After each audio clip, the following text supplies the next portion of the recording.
My guest today is a passionate advocate for natural and sustainable beekeeping. His dedication to finding a better way to care for bees took him halfway across the world, from Australia to Germany, where he studied biodynamic and natural approaches to beekeeping.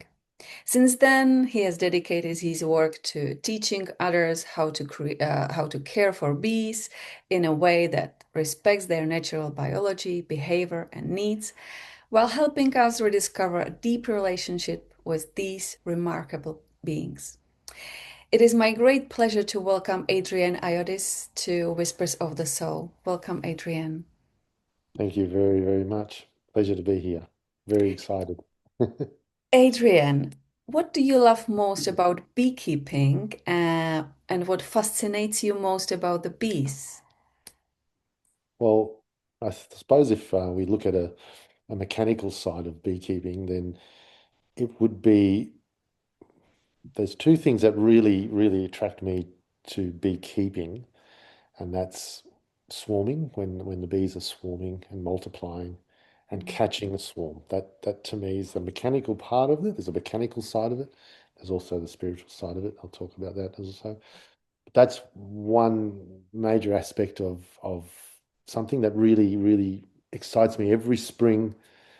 I can't wait. I get so excited. Feel like I'm going to buy lollies in a lolly shop, as a kid, and spring's coming around the corner, and then swarms start appearing, and people call me, and that's one thing I really love about beekeeping. And the other thing is when I'm inside a beehive, when I'm working in a beehive, a Kenyan top bar hive, uh, I tend to, it's a hard thing to explain, but I go into a sort of, a, I almost am not there in a sense. I really drop into the being, I drop into the hive and I connect deeply with them. And I don't feel like I'm disconnected from them. So it Become almost, one with the hive. yes, yes, yeah, that's a good way to say that. Because time tends to just disappear when I'm working in a hive. I don't even feel like I'm in this world in a sense. So I find it really challenging, especially when I'm teaching a beekeeping course and I've got 20 students around me and I'm pulling a hive apart and looking at different parts of the organism, looking at the brood or the queen or whatever it is that I'm showing everybody. And I find it really challenging when I get asked questions because I'm so deep in there. And then I have to pull myself out constantly. And, oh, yes, I'll answer this question. And then it's almost like I'm getting pulled in and out of the hive whenever I'm teaching. And I find that really challenging. But I totally understand when students want to know, they want to know, they got questions and it's exciting for them. But that's a very, very challenging situation. But yeah, I guess they're the two things that I really enjoy about beekeeping. Mhm. Do you love catching the swarms, right? So Yes, you are absolutely. coming to wherever the swarms stops Mm. and hangs, and you come and put it Yeah, yeah. somewhere. We get a box and we place the box underneath it and shake the branch, shake the tree. They fall into the box and then close it up. We take it home and put them into a hive. I don't know what it is about swarming. I guess it's the excitement of knowing that that organism is a new being. It's a new life form, brand new. It just came out. It's like a new baby being born, and um, and the energy it holds is there's something about the energy of it. You can really, if you attune to the energy of that swarm, it's something quite interesting, and you can watch it and get mesmerized by the bees all moving around on the swarm, even before you catch it. Um, it's a very exciting time for me, and I know a lot of beekeepers that love catching swarms. It's one of their favorite pastimes, catching swarms. Mm, So you reminded me once in my life, it's like 10 years ago, mm, maybe even more. I used to live in first floor, and my balcony was open, and I could see there is something like dark in outside, and I stepped out to the balcony, and there were 100,000, maybe millions of bees, and there was the swarm, and it was amazing. It was such an amazing feeling. So I Mm, understand what you describe because it was like mm. some kind of initiation, Yes, yes. It's It's really, and I really enjoy that being amongst this mm, this organism. yeah, they're powerful, very powerful, very, I think it's very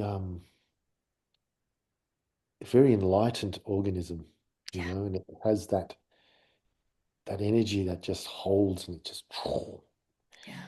it just feels not, I'm not saying heavy, it feels solid, it feels it it's been there a long time, Mm, and we're looking at, even though it's a new beginning, but we're looking at something that's carrying so much power and energy and life force, not mhm, just in itself, but in everything that it does. Everything, if bees visit flowers and they're constantly spreading love, constantly visiting flowers and pollinating one flower to the other. mhm, That's creating life, mhm. that's so they're the bringers of life. They're Yeah. light beings carrying life from one flower to the other. And I think to have that responsibility in this world is huge. It's massive. So Yeah. to be in the presence of 10, 20,000 bees flying around us, preparing to cluster in the swarming phase is an absolute magical part of beekeeping. And Thomas Radetzky in Germany at Fischermuller there at biodynamic, where I learnt um, natural beekeeping. There were a couple of swarms when we were teaching, when we were learning course, when I was doing the course there, and he closed his eyes and he stood right in the middle of the swarm and he started to hum.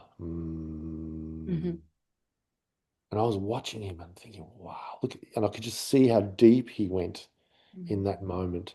And ever since I witnessed that, I try to do it myself. And most times when I see swarms coming out of a hive, I'll stand in amongst them or I'll sit on the ground and let them fly around me in their madness, in that Mhm. crazy time, and just sit and hum with that swarm and feel their presence, bring that energy into myself and share my energy with them. So it's a really, really powerful, deep, deep hum, deep meditation. And if anyone has the opportunity to do that, I highly recommend it. It's Mhm. powerful, it's beautiful, very Yeah, connecting, very connecting. yeah. Mm. Adrian, I heard somewhere that the bees choose their beekeeper. Do you feel that you choose the bees or that in some way they chose you? Well, it's an interesting question. I guess I have been very fortunate when it comes to bees. Um, Sometimes I'll catch swarms and they don't stay. I put them in a hive and they go.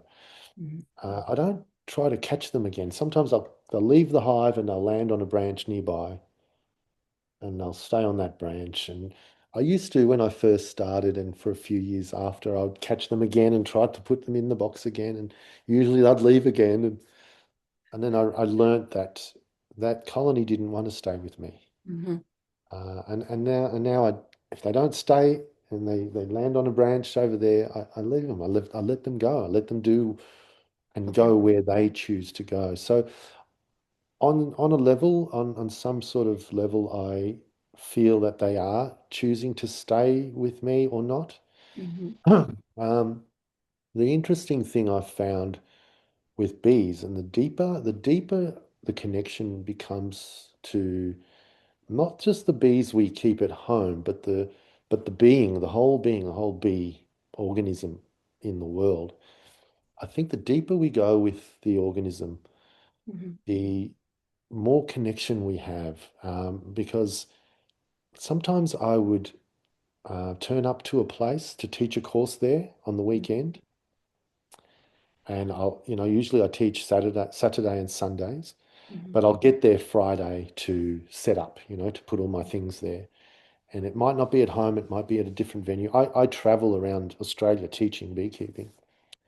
And usually, a lot of the times in spring, if I turn up to a course to teach, I'm often catching a swarm there from the beehive that's in that place. It's it's happened too many times to be just a Coincidence. coincidence. Yeah. Um, Also, a lot of the times, a few times that I've turned up to a town to teach a course in the town, I usually come across a swarm. It might not be at the place that I'm teaching at, and I feel that's a welcoming. It's almost like, he's here, we're here to welcome you, thank you very much. And I have that connection to that organism in that area.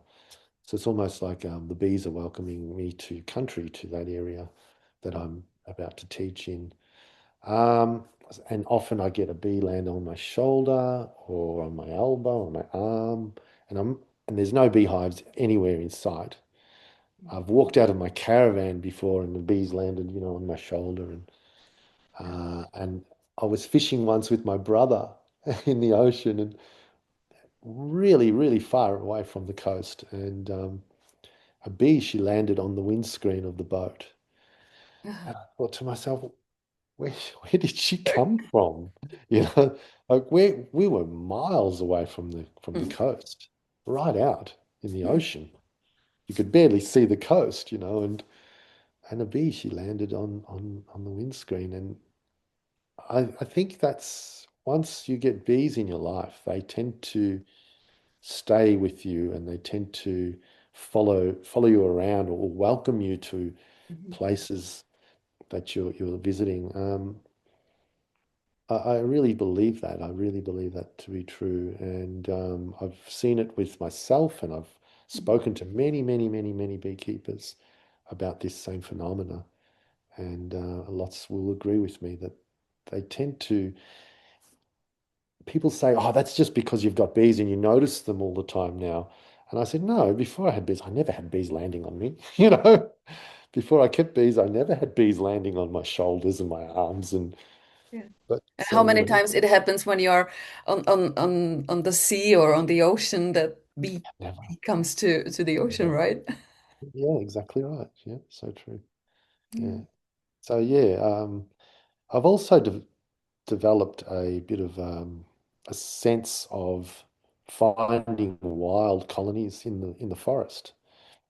For instance, if I go for a walk through a particular forest that I'm not familiar with, I'll stop at one point and think there's a colony of bees living here somewhere, and usually I'll find them in a nearby tree. It's happened many, many, many, many times. Too many to, again, be coincidence. So yeah, so it's not just me. I'm not saying this. I think as a beekeeper, and the deeper you go into having bees and treating them differently, then and building a connection with them, Mhm. these gifts start to come. Mhm. So I call them gifts. Yeah, bees are Totally. constantly giving. Everything they do is a gift, constantly, just and never ending, really. Mm. And we can notice that all the time. Yeah. Amazing. Mm. Biodynamic, organic, natural, conventional, industrial. Uh, Mm. we're talking in the beginning that there are many different approaches to beekeeping. From your experience, what do bees actually need from us humans? Mm. They need a good home. Hmm. They need a good environment to live in. Hmm. Um, and when I say a good home, I mean a good environment. So your yard, preferably no pesticides, no chemicals, organic basically. Hmm. Uh, they need to have a nice, thick walled home Mhm. to allow for more insulation so they can manage the warmth around the nest area easier. Mhm. So if we look at, for instance, a conventional beehive, and usually they're called Langstroth hives, mostly around the world. Their walls are only 22 millimeters thick, and Mhm. that's very, very thin for bees. When we look at bees living in the tree, for instance, usually the walls of the tree, so you have the hollow, and then Mhm. you have the trunk. Yeah. So, you've got a minimum of 100 mils, Mm. 10 centimeters each side. That's quite thick all the way around the bees that are living in the center there. It's quite a big insulation barrier from the cold. So the bees tend to live in there quite comfortably. And if Mhm. we can give them a thick walled home, depending on where you live, of course, and how cold it gets there, Mhm.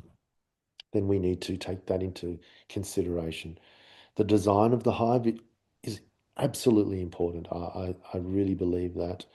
Um, so I use a Kenyan top bar hive. I prefer the Kenyan top bar hive.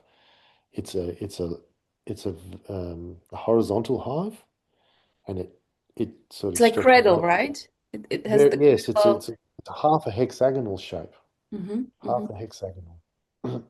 And a man called Les Crowder in America Mhm. uh, didn't invent the Kenyan hive, but he tweaked it. He changed it so it has walls that are diagonally shaped, so it's half a hexagonal shape to suit a natural catenary curve, so natural geometry, a geometric shape, Mhm. rather than it being curved. It's hexagonal, which is the same multiplication, same mathematics work. Mhm. So the comb can hang easily off the top bars, just slats of wood.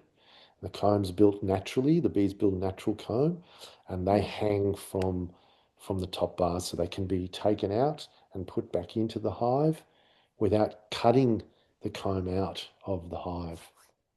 If you were to use a vertical walled hive, um, and with top bars, without a frame, with no frame, just with a top bar, the bees will build comb all the way down and attach it to the wall. So it'll be completely attached to the wall.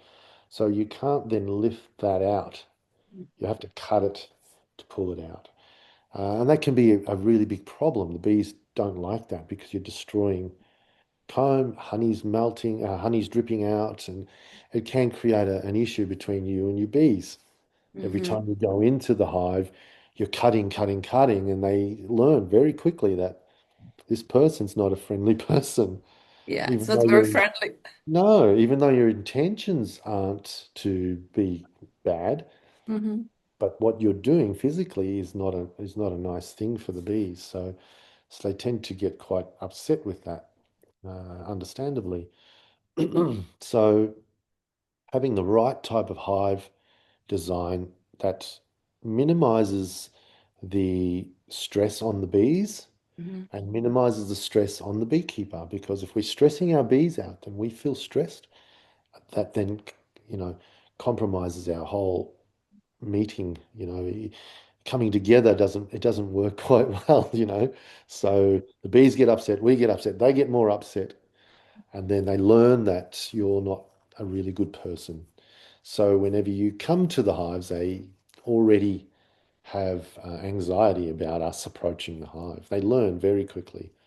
So a really important thing for beekeepers is to treat your colony, treat the bees very kindly and respectfully, and understand understand that whenever we go into a beehive, we're opening up the organism, we're opening up the body of the organism, because every part of the beehive is part of the organism, including the hive itself, including the timber. That's the outer shell of the organism. And so when we open that, we're opening, Rudolf Steiner used to say, whenever we open a hive, it's almost like opening a man's chest. and examining his internal organs. It's the same. Mhm. And I have that in my mind always whenever I open a hive. I have that saying in my mind and that thought.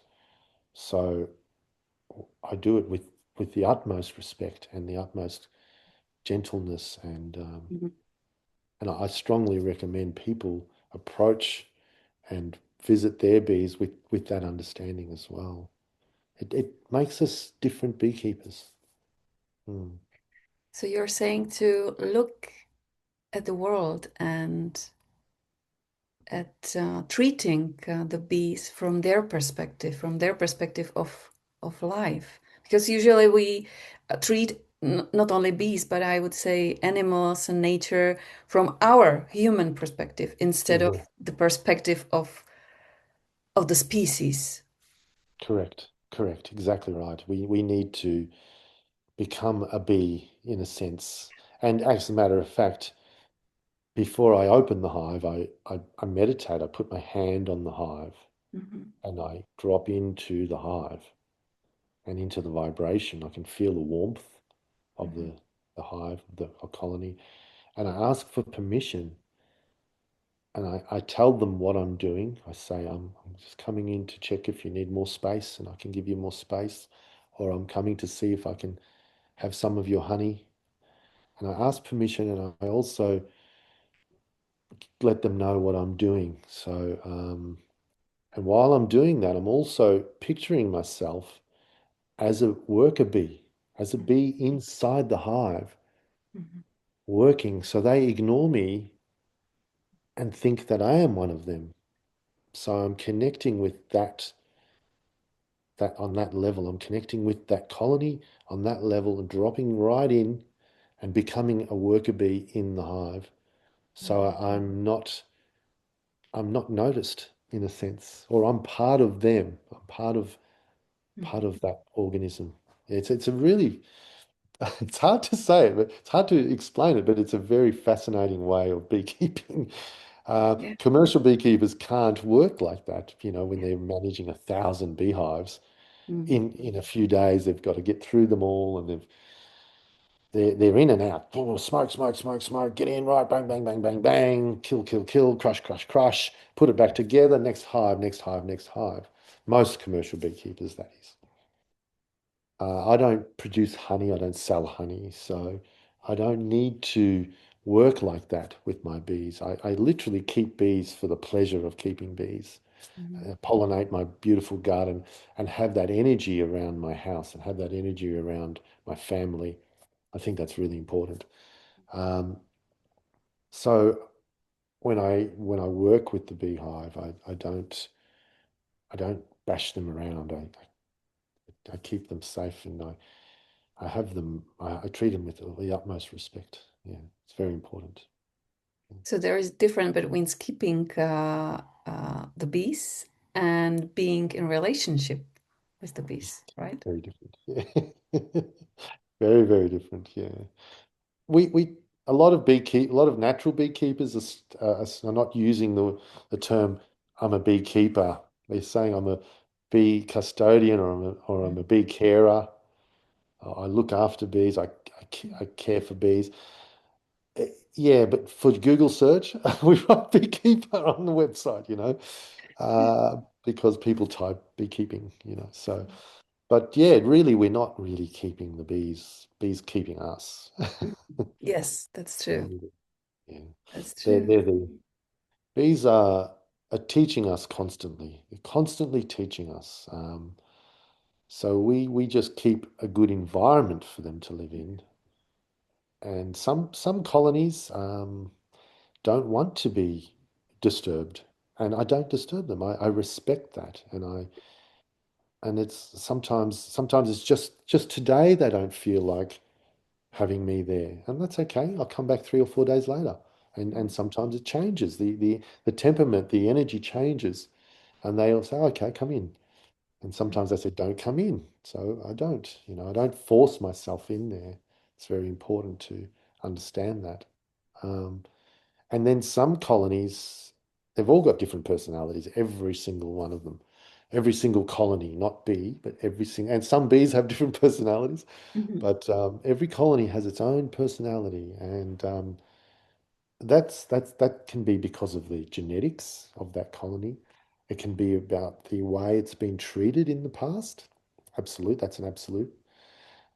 It also can be about the weather. What's the weather doing? The time of year. Their personality can change. But generally, we get to know each colony individually, and they get to know us.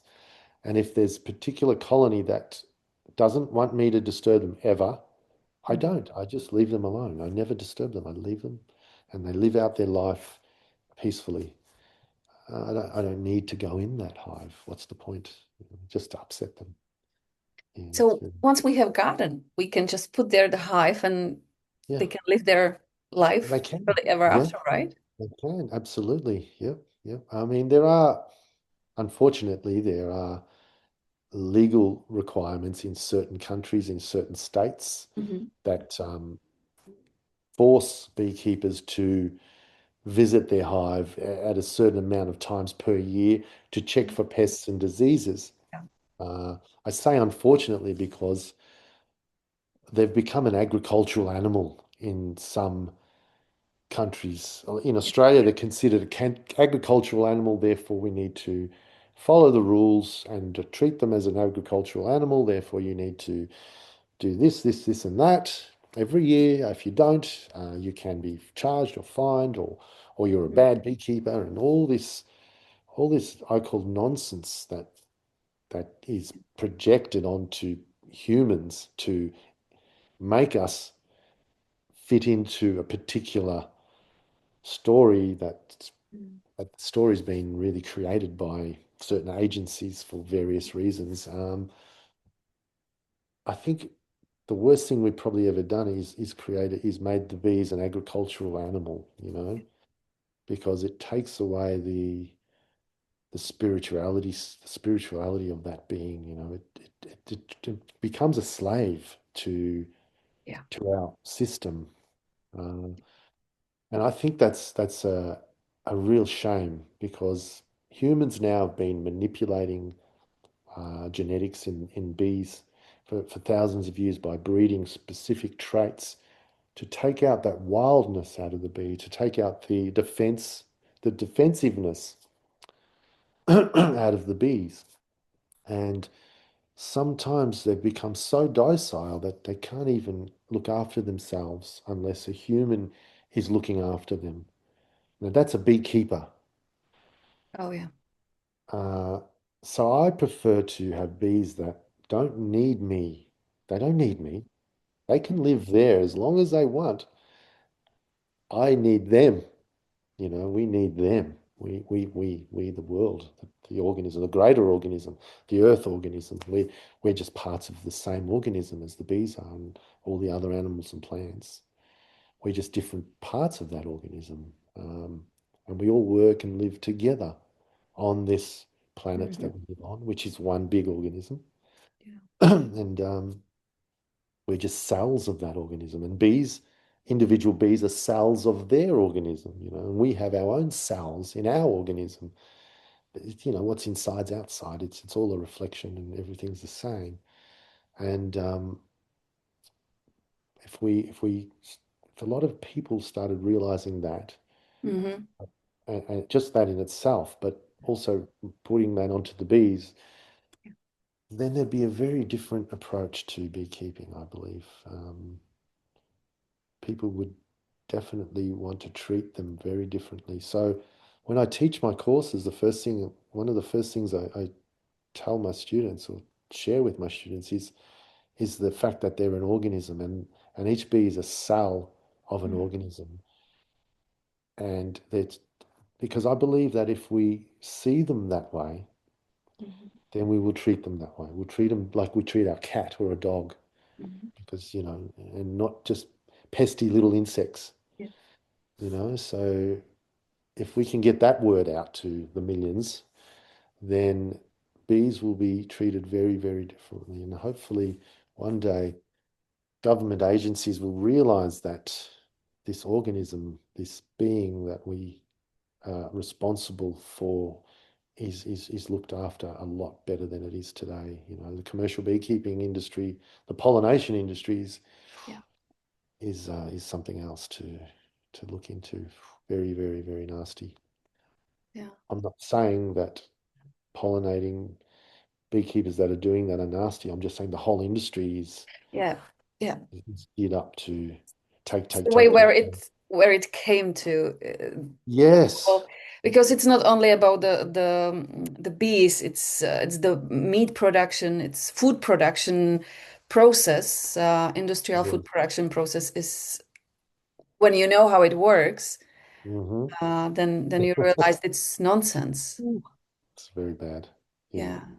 I know. So it's great that there are more and more people like you who want to treat or Mm. have have it naturally because the natural beekeeping matters, right? It's very Yes, important. it does matter. Yeah, it's very, very important. Yeah, look, it's an interesting time here in Australia because we have varroa mite. Do you know there's a little mite, little insect Mm-hmm. that predates, that feeds on the bees, and we Mm-hmm. haven't had it here for forever, and it's arrived here about 3 years ago, and it's very, very bad at the moment. Lots and lots of colonies are dying, Mm-hmm. but people are panicking because we don't have bees anymore in your garden, and there's everybody's hives are dying. Unless people are treating with chemicals, Mm-hmm. then they're having very difficulties keeping their colonies alive. A difficult time keeping going. So what I believe is going on with this whole varroa mite thing is that the bees themselves, the being, the greater being has had enough of human intervention, enough of human manipulation, and it's it's allowing the colonies that have been manipulated and treated and bred and changed to die off. They're dying off in their millions. They're dying off very, very quickly. And what we're going to start seeing are wild colonies in the forests surviving. From time to time, one colony might survive out of 10,000, and then that'll live and live and live and continue living, and then it'll swarm, and then their young ones will swarm, and so forth and so forth. And over time, maybe 5 to 8 years, 10 years, we're going to have a type of bee that's going to survive varroa mite, but they are a little bit more defensive Mm-hmm. because they're going back to the original form. Mm-hmm. You know what I mean? The colonies that we have kept and manipulated and bred are going to die off because they're not strong. They don't have that. I, Uh, I read somewhere or hear somewhere that the worm, when you treat the bees with the chemical, mm, the worm is getting stronger, stronger. That it learns how to survive it, and it's getting stronger every yes, time you yeah, spray the chemical to the yeah. bees. So in fact, it gets stronger. So you are not Mhm. helping. At No, the end, it's not help for the bees. no, it's not a help for the bees at all, and it doesn't help the beekeeper because in Australia it costs about $100 per year per Mhm. hive to treat with the chemicals. So it doesn't help the beekeeper. And the problem is once you start treating, you have to treat for the rest of your life. Uh, so if you keep 1,000 beehives, do the maths. It's very expensive. And So not it's not mentioning that the honey that you sell is full of the poison. chemical Mhm. that goes to our bodies. All So right. it Yeah, really is nonsense. nonsense. It's crazy. It's a crazy concept, but the they insist, the beekeepers are insisting and the government's insisting, well, we need a pollination industry still. Yeah. So without commercial beekeepers moving beehives to massive orchards, then they don't get the pollination to pollinate all their crops. So we don't get the apples, we don't get the pears, we don't get the oranges, we don't get the almonds, we don't get all the fruit and vegetables that we've been so lucky to get from the bees.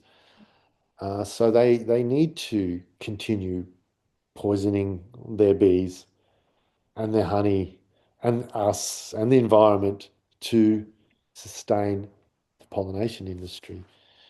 I've had many, many discussions and arguments, and I have been targeted here in Australia by the biosecurity agency because I speak openly about not treating with chemicals. So I have been threatened that I will be charged if I continue Mm. on that course. If I publicize things on my website about not treating, I've Mm. found ways to mention it without getting myself into But trouble. it's a shame that we have to do such a things, when it's obvious. Terrible.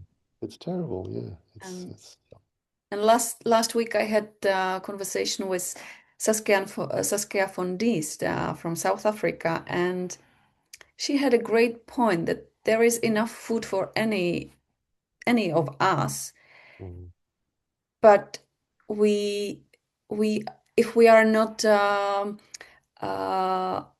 greedy, if we just mm, take only what we need, then there is yeah, yeah, enough. But we as yeah. a human are greedy, and there is the I think, start of all this yeah. nonsense process, industrial process. Yeah, well, we want apples in winter Yeah. or in spring or in autumn when they're not around. We want avocados all year round, and we want watermelons in winter. And that's the problem. That's the biggest problem. And I believe, and I've thought about this, many times, and I believe we as humans react that way because if we want to go back to when we were living on the land, not on farms, but on the land, in caves or whatever means of housing we had, then we would be opportunistic.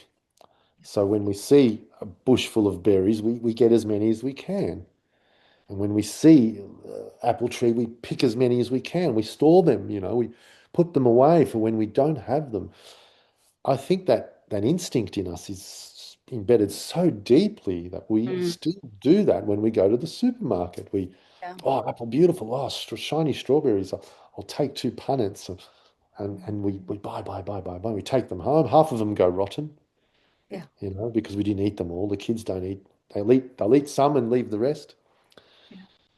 And that's the system we live in, and I believe it comes from the fact that we're very opportunistic. We want more and more and more. Yeah. Anyway, Yeah. But it's important. on other note, not to be so black mood. No, I understand. Dark, yeah. Uh, how can we better understand the signals of the bees? Because I believe that many people in our world, they are afraid of bees, especially being stung, So how can Mm, we better understand the bees or the insects? It doesn't matter, yeah. and know when they are comfortable with our presence and when they need the space. Well, it takes time. It takes time and practice to start to read the signs. And it can happen straight away. Sometimes I'll approach a beehive and I'll do my meditation, and then as I open the hive, I mean I'm experienced, so I can understand that by the sound that, Mhm. that that they make straight away. I can hear there's a certain pitch, me, and if it's a real me, then they're angry. So, Okay. so we know, okay, they're angry with me, time to go back home.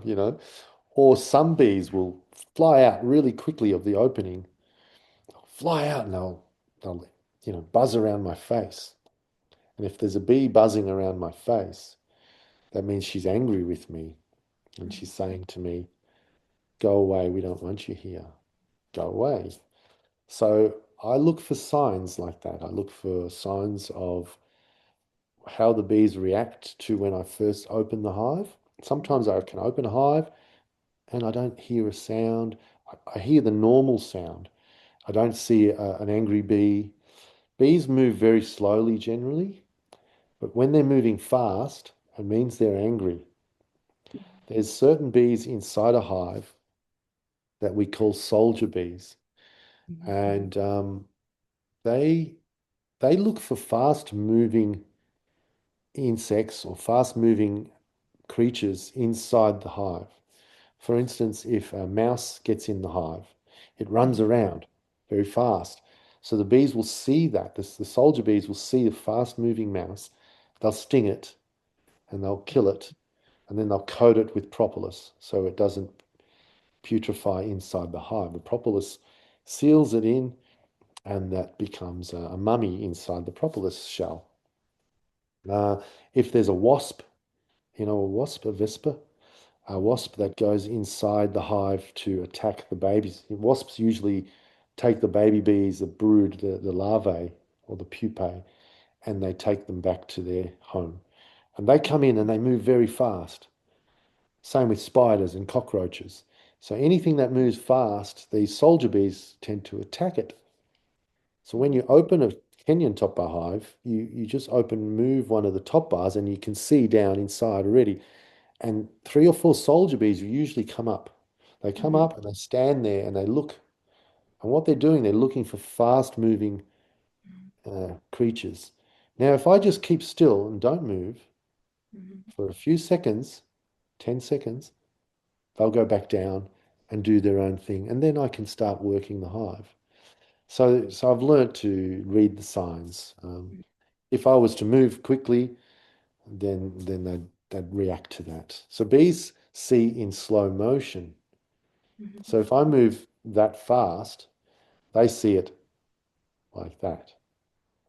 So the trick is not to move fast when I'm working the hive, very, very slow, because if I move slow, they can barely see it. Mhm. So that's one of the keys the tricks is to move very, very slow, precise movements, quiet, be gentle, be calm, don't get too excited. And then I fit into their system because they're moving slow, I'm moving slow, everybody's happy. There's some tricks. It's it kind of learns or teaches us that we have to be in our inner calm, right? Because if we come irritated, anxious, whatever, they Yeah, they feel it. I feel it. So they are mirroring our emotional states as well, right? 100%. Yes, you're right. So a good example of that is if I have an argument with my wife, for instance, I'm and I'm going outside. My bees love me. I'm going to go visit my bees. They love me. All my girlfriends. So I'll go down to the hives. And if I open a hive in that state, I quickly get taught a big lesson. Don't Mhm. come here with your rubbish. We're not Yeah. interested. It's true. No, And the I'm not your interesting, therapist. not your therapist. Come back when you're happy. Come back when you're calm and you bring back bring back your true self.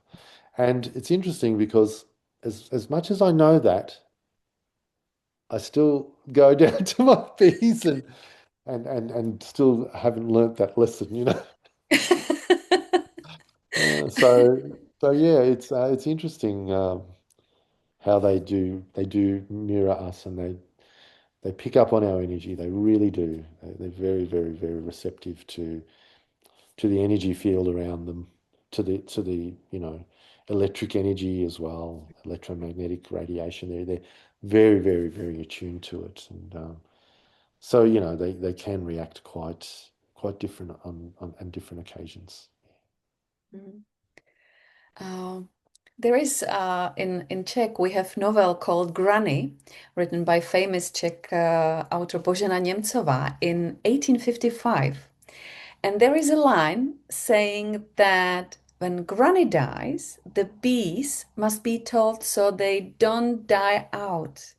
Uh-huh. And I realized that the tradition of telling the bees Telling can the be bees found throughout the Europe. all over the world.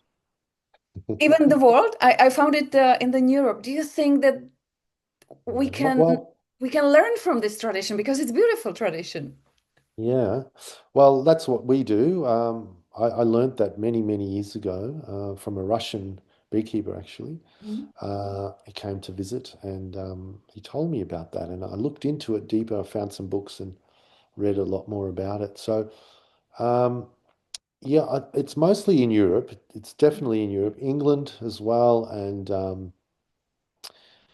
I mean, bees aren't, the European honeybee in Australia is not native here. So Mhm. beekeepers from Europe came here in the 1800s. They brought 1821 was the first successful import of the Mhm. European honeybee. Actually, it was the British black bee from England came over, successful import. And since then, bees have been imported from all over the world. Um, so we have different types of bees here in Australia from all over the world, and they crossbreed as well. And those traditions, I think, got lost Mhm. as they came across the sea to tell the bees, you know. And lately, in the last 20 years, 15 to 20 years, in America and Australia, I've noticed in the natural beekeeping movement, people discuss that and talk about it and actually are keeping their bees that way and telling the bees everything, not just about the death of grandmother, the marriage of your sister or your cousin, or there's so many things we should be telling our bees because they're part of the family. And that's where that tradition comes from. The bees are part of the family. There's even reports in England and in Europe of a beekeeper dying, for instance, and when the hearse, when the car picks up, or the carriage picks up the coffin from the house, the bees follow the coffin. You know, there's Oh. many, many, many, many reports of that right Mhm. through history. You know, in Europe and in England. So they tend to be very, very close. And Prince Charles, for instance, though, so I'm sorry, when the Queen died in England, they've got bees in in the castle there in the wherever they live, where it is they live, and the beekeeper had to tell the bees that the Queen died. You know, Mhm. so and that King Charles has become the king now. So they follow those traditions. Those traditions are very well kept and followed by traditional beekeepers. Yeah, it's very interesting. The telling of the bees. Yeah, it's a Yeah, beautiful I thing. love that. I love Yeah, that. Go to hive and tell them what's new. mm, yeah. Well, you know, bees are very special creatures. For you know, the Egyptians had bees for thousands and thousands of years, and even the god Ra, the sun god Ra, his name is Ra. He cries tears of bees to Mhm. fertilize the land. You know, you think about that, thinking, oh.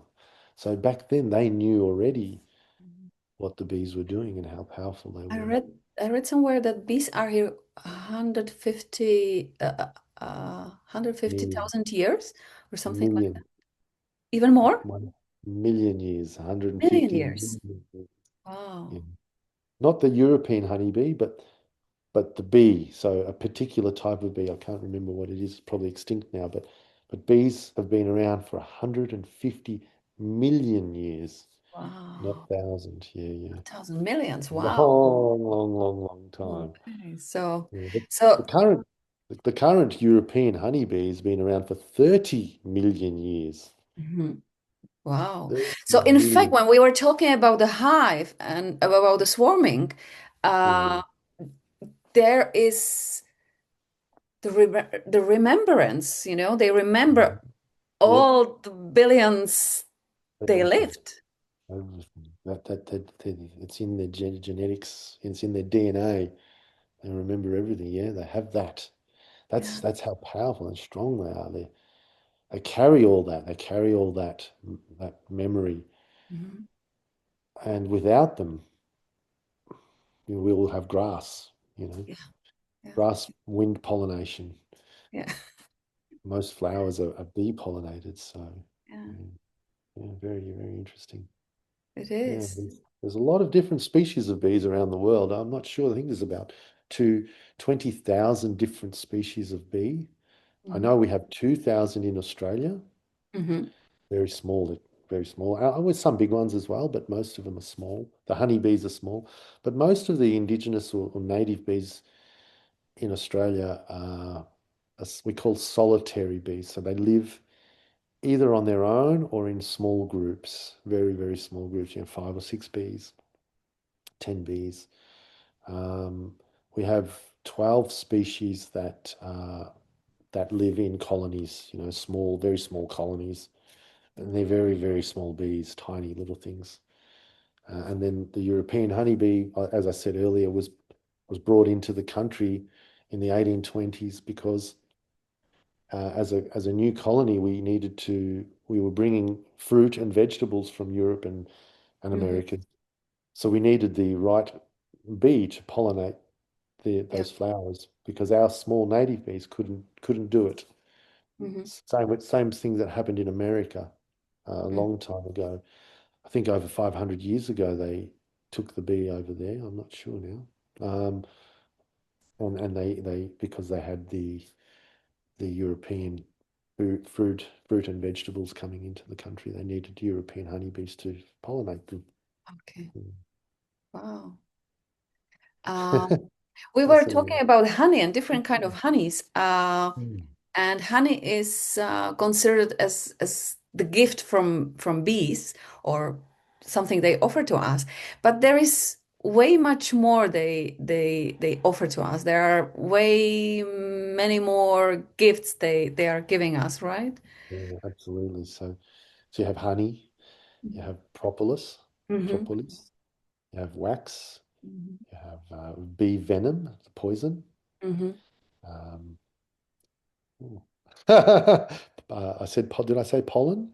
Yeah. Honey, No, honey, no, you wax, didn't pollen, say. propolis, pollen, the bee pollen. All those products, every one of those products are healing products. Mhm. So we can use them for medicine, medicinal purposes, every one of them, the wax, the honey. Uh, so that that's another big consideration. Bees have been worshipped in many cultures, in many countries, all over the world. Not just, oh, there's a bee, that's a great animal, but worshipped, like a god or Mhm. something really special. And the reason for that is because of those products that we can get from them. Every part, everything they produce is healing. Even the air they produce in the hive, we can breathe that air and heal certain lung issues, diseases in our lungs. So not just the physical, but also the air. They also pollinate everything. That's medicinal in itself because it's creation. So everything they do, the vibration uh, is a vibration that heals us. So if we lay on top of a beehive, Mhm. feeling that vibration through our body, it's healing again in itself. Yeah. Um, the meditation we get working with the bees, so just sitting with them, watching them, can take us into a deep state of meditation. Again, another healing product. They're incredible. They just constantly, that's why I said earlier when I started this conversation, um, they constantly give. They give, and they never ever stop giving. And that's why they're very, very, very special, very, very special creatures. It is Need to be interesting that revered. the bees who produce the wax, they never see the light. Is it true? No. No? No. Bees will go through developmental stages. Mm-hmm. So a young bee will hatch out of the egg Mm-hmm. and be like a larvae, like a grub, like a little grub, like a worm. And then she will develop and become a pupae, then develop into a bee. Eventually she comes out of a cocoon, and the first thing she does is clean the inside of her cell Mm-hmm. with propolis. She takes a little bit of propolis and she cleans the wall, the whole wall of the cell. So when Mhm. mum comes back, she can lay a new egg in there and it's Mhm. disinfected. Okay. Uh-huh. And then she'll clean the around the where she came out of. You know, she comes Mhm. out and she'll clean around that. And then she'll start cleaning up around the larger space, the comb that she's been living on, she came out of. While she's doing that over the next few days, 3 or 4 days, 5 days, she starts to develop glands in her head, two glands in her head, which create milk, a milk-like substance, which we Mhm. call royal jelly. That's one other product we get, royal jelly, which I Mhm. didn't mention earlier. But they make a jelly, like a jelly product, but it's white. It's called Mhm. royal jelly or brood jelly, and they feed that to the baby bees. So they're milking. That's like they're eating a milk substance, Mhm. right? Which is interesting. It's from an insect, yeah. And then they become what we call builder bees, where they start to produce, well, their wax. They have four wax glands on their Mhm. abdomen on each side. So they have 8 wax glands Mhm. that produce little pieces of wax, tiny, tiny, tiny pieces of wax. They look like dandruff. You know what dandruff, the white stuff, the flakes people have in their hair Uh-huh. Uh-huh. Uh-huh. sometimes. They're that small, tiny little Okay. white flakes, and they push them out of their body, and their sisters come along and they take those plates with their mandibles Uh-huh. and they chew them up and they Okay. start to build the wax comb. I'm going to show you some wax comb. Hang on a second. I've got some just behind me. 1 second. It's fascinating. Wow. That's that's Wow. that's what they build. Look at this. It's like a beautiful sculpture. Oh, wow. You know, And that's the wax. that's the wax. Wow. Pure beeswax.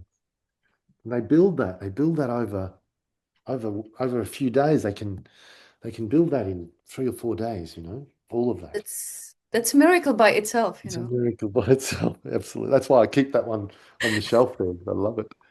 I love looking at it.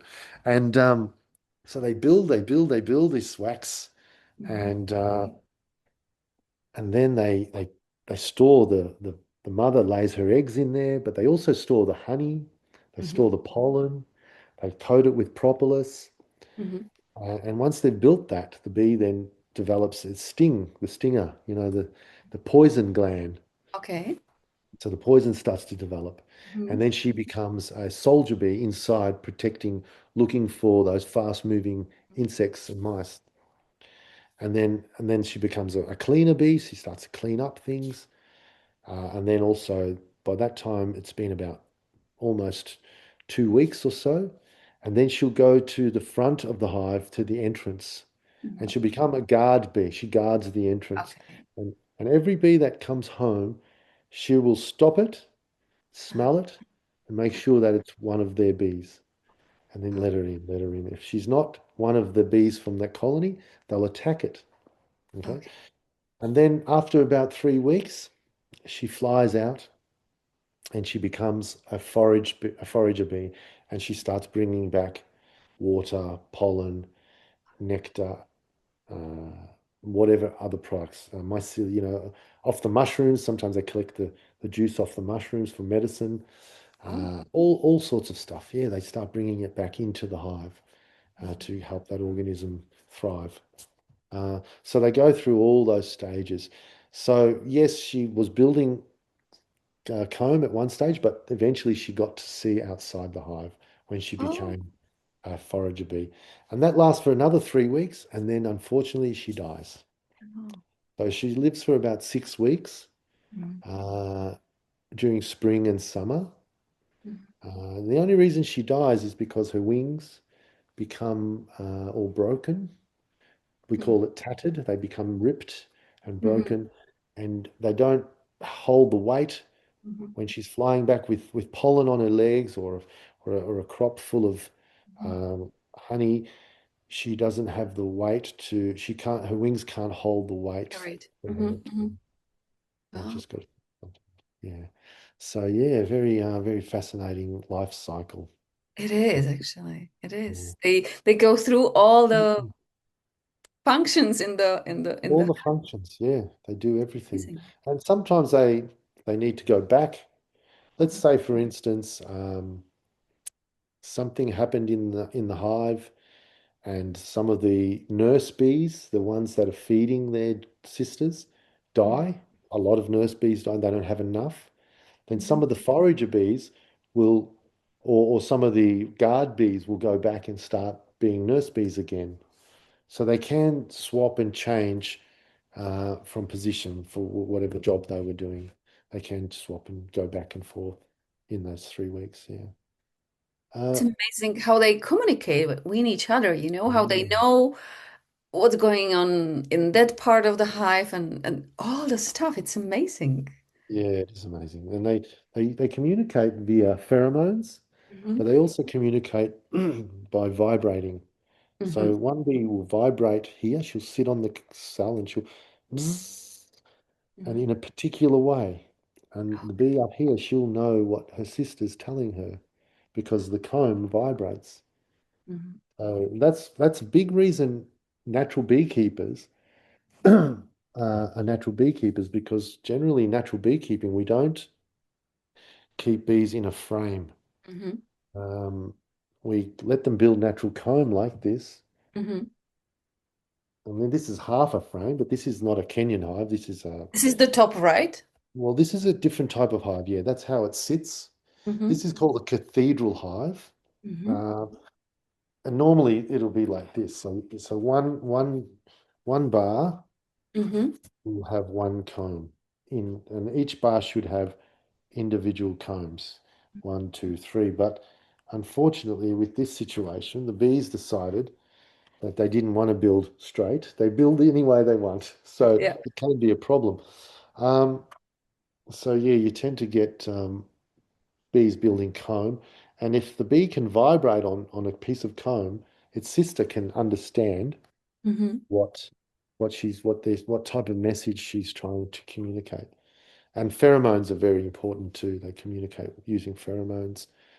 A dance, particular types of dances, they do that. Yeah, very So fascinating. if I understand it correctly, if you have the frame hive, they Mhm. can't communicate that well as Yeah, in the natural one, right?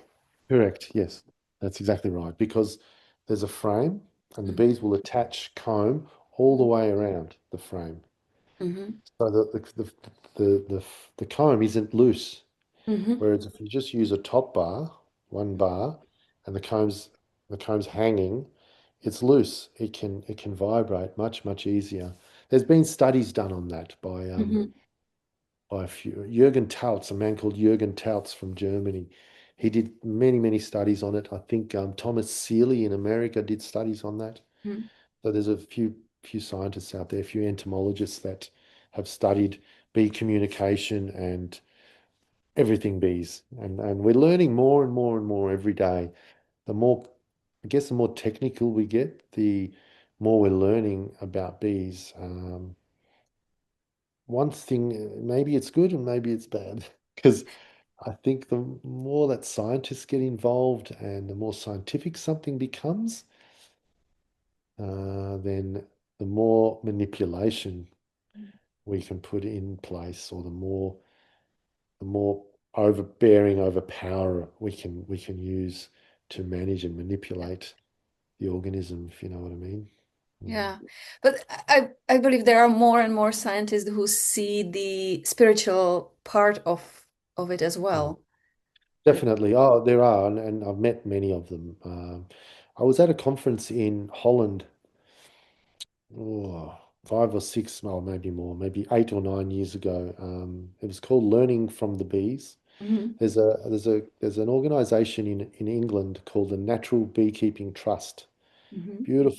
Beautiful people that run this organization, and they run a conference every 2 years called Learning from the Bees. I was fortunate enough to be one of the speakers there 8 or 9 years ago in Holland. So I went over there, and I was amazed at how many scientists were there speaking on the bees' behalf, who were very, very, very spiritual and very, very connected people. It was beautiful to see that side of the science world, that there are people out there that are genuinely very good people and are doing it because they actually want to help and not take, not exploit. Yeah. Yeah. So yeah, it is good. It's amazing stuff, we could talk hours, but unfortunately, we are coming to our end Yeah. of our conversation. I would have one last question that would bring it all together. How can we make the bees happy? I mean, not as a beekeepers or natural beekeepers, but we as a human who live Mm. everyday normal life and probably sometimes even be afraid of bees and wasps and all these Yeah. insects. How can we make bees happy? Well, I think by providing a very good environment for them, a clean environment. Mhm. So, if you're going to buy and plant vegetables in your own home, only buy organic seeds, because even the seed nowadays is coated with poison to, I don't want to go into the dark side. But try to grow and eat as much organic produce as possible, because if we're poisoning our food, we're poisoning our bees, we're poisoning ourselves, Yeah. then they're not happy. They're not going to live. They're not living a good lifestyle. As we discussed earlier, buy what you really need and not what you just want, Go to the supermarket, go to the market and try to buy from the guy that's growing and the woman that grows down the road. Local produce is best produce. It's fresh, it's grown in your environment, and the bees aren't being manipulated and worked. The small farms don't need big commercial beekeepers to come in to pollinate their crop. They don't need it because the local bees will do it. The wild bees will do it. So keep everything, again, that whole local industry really, again, comes into play. Everybody should, I know if you live in a city, it's difficult, but there are local gardeners not too far out of the city that can produce good stuff. Stop buying from the supermarkets. Yeah, actually, I teach that too. That whatever you can buy from your local Yeah. farmer, or find Yeah. your local farmer because it's the Yeah. best way. Even though they are not organic, they Yeah. still try to hold the tradition. Minimize. They farm mostly the traditional way. So it doesn't matter. It's not organic, but they take care of the land.